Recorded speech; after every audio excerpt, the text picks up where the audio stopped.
Hi everyone. The challenge to sustainability that I wanted to focus on for Mumbai for this discussion is the large slum population that can be found there.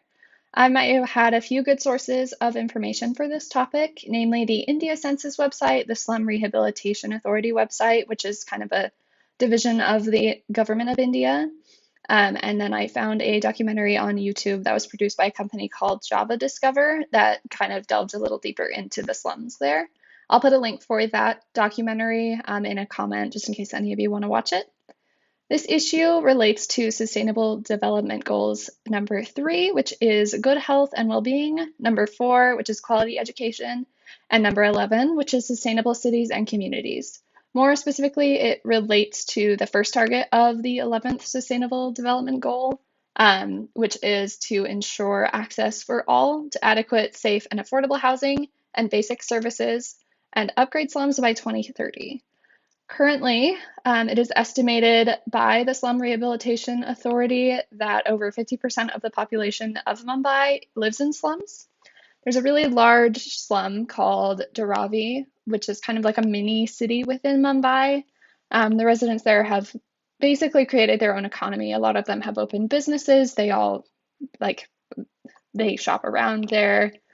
Um, and the government of India is pretty clearly aware of the issue with slums. They have, again, created this entire department devoted to kind of dealing with them.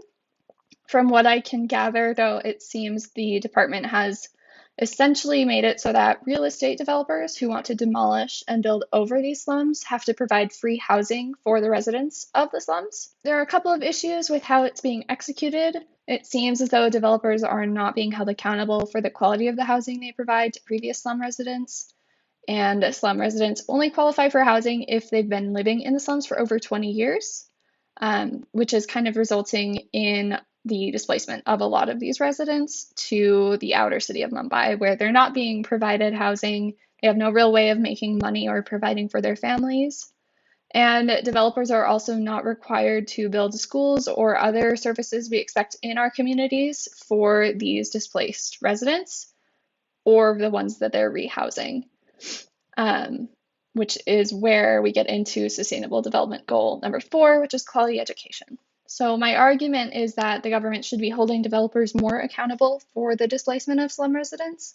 I especially believe that if schools were made a priority, the issue would be resolved more quickly. Education obviously opens financial doors, and right now, displaced slum residents have no options for educating themselves or their families.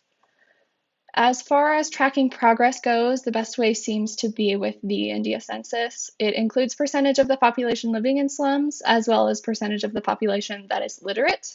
So it'd be a good indicator of whether or not schools are helping in this hypothetical scenario that I've created. I am really excited to see what you guys have researched about Mumbai. I didn't really know a lot about the city before doing this project, and it's been really eye-opening and interesting for me. So thanks for watching.